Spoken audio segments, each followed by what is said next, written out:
And we are back mga par. Panibagong araw, panibagong video na naman sa atin mga par. Dahil ngayong araw ay magpapalit tayo ng H2C na side mirror na siguradong swak sa mga forma ng mga naka-Indo concept. Subalit ito nga pala mga par, yung papalitan natin ay dati na rin nating minodified at pinalitan ng chrome na stem na mas pababa at inilagay sa stock na side mirror. At ito na nga mga par ang itsura ng ipapalit natin na H2C na side mirror.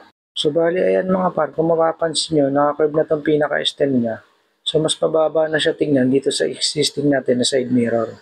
Sa mga nagbabalak din mga par na bumili ng ganitong klase side mirror, siguraduhin nyo lang na may H2C na tatak sa glass and then may CRG na naka-embose sa likod para siguradong legit.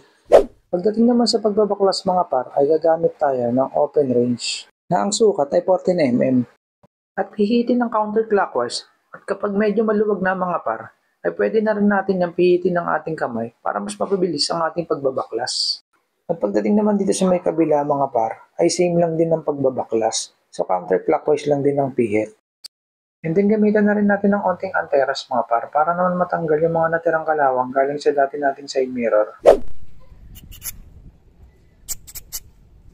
So ito ikakabit na natin mga par. So unahin na muna natin yung dun sa may bandang kaliwa. Sa pagkakabit naman mga par, pa-clockwise naman yung pihit. So baligpitan nyo lang din yan manually ng kamay. And then kapag medyo mahigpit na siya, saka nyo nahigpitan yung pinakalock. And then pagdating naman dito sa may right side na side mirror mga par, bali pang Yamaha talaga yung pinaka-thread yan mga par. Pagdating kasi sa holder ng side mirror ng mga Honda mga par, ay same yun na pa-clockwise ang higpit. At ang sa Yamaha naman ay magkabilaan ng higpit.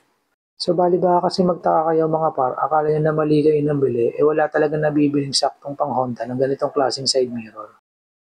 So bali may dalawang option naman tayo mga par. Either gumamit tayo ng adapter na pa-reverse yung ikot, or pilitin pa rin natin ilagay yung thread hanggang sa humigpit.